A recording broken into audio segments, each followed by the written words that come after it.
Selamat malam untuk kalian semuanya.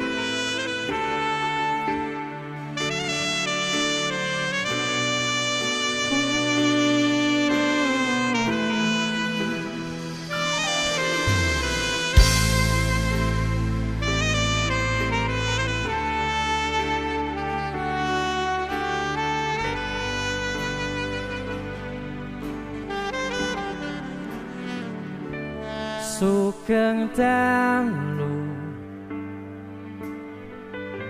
ati sing biyen tau ngelarani wis suwe werarene welu ngomong masalah sepele we golek liyane.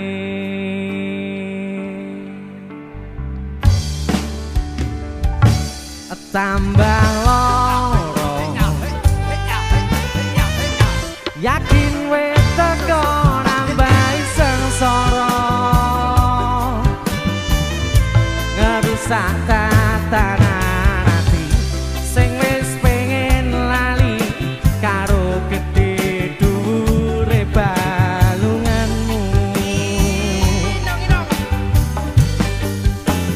Aku wis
bisa ikut joget semuanya.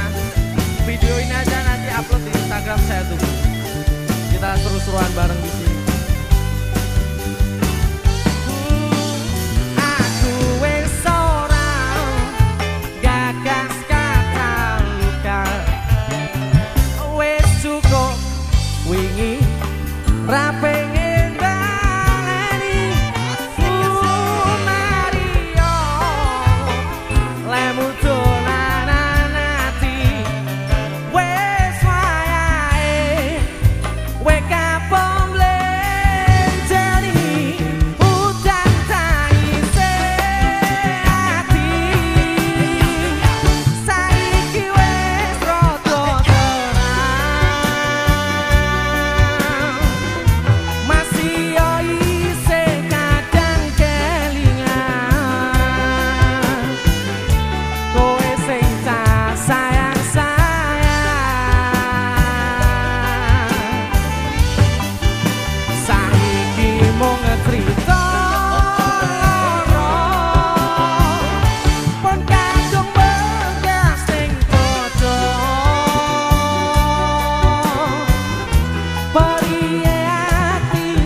kanggo kowe sing lagi tak tresnani Mbok tulung aja ngecewane atiku sing kadung pengen bahagiane uripmu.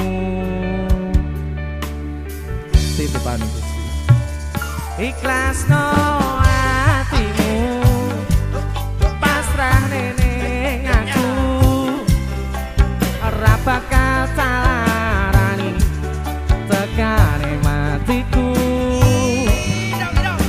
Aja sok mikir aku bakal larani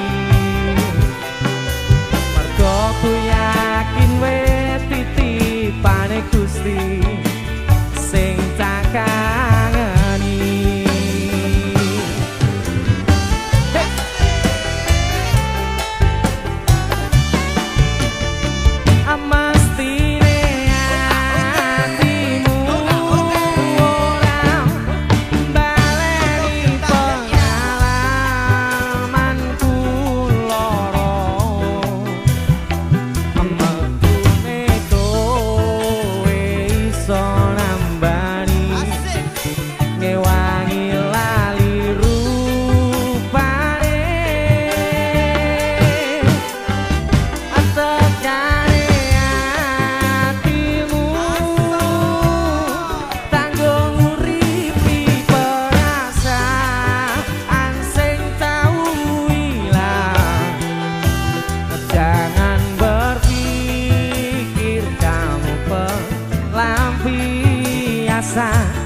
Yang akan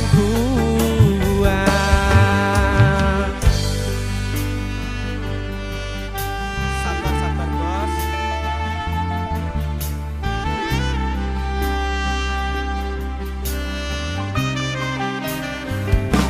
Untuk kalian yang sedang sakit hati, yang sedang ditinggal kekasihnya,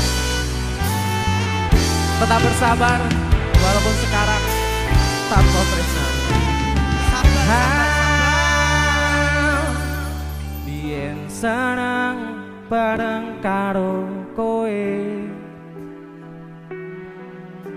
biyen susah tetep karo kowe, saiki wis beda kowe rong liya ngambyarno ngimpiku nyanding sliramu.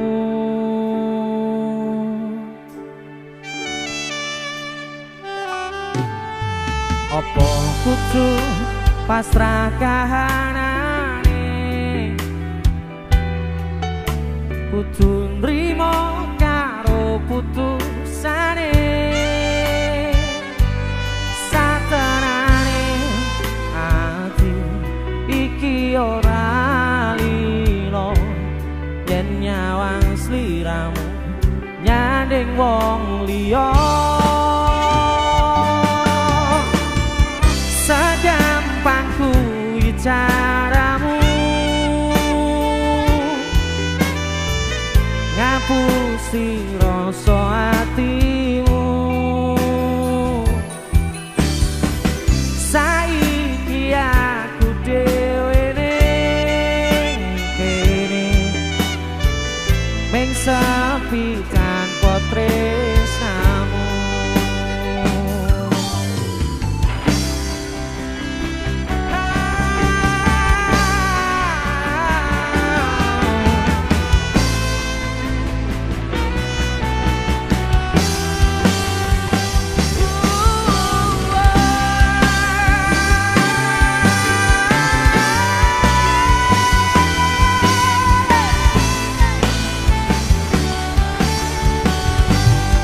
Sekat apa kudu pasrah kahanane,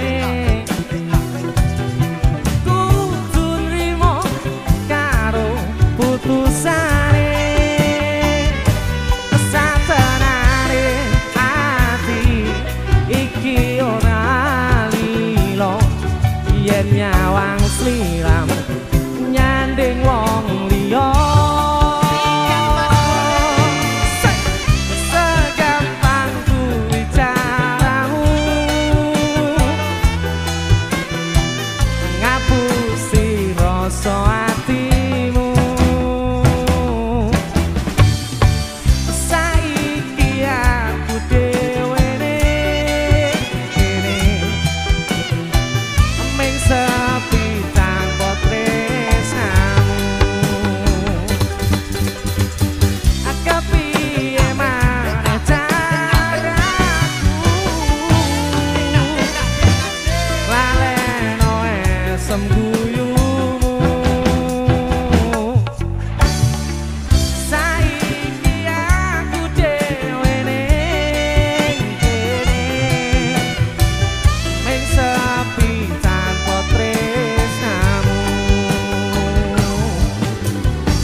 sepi tak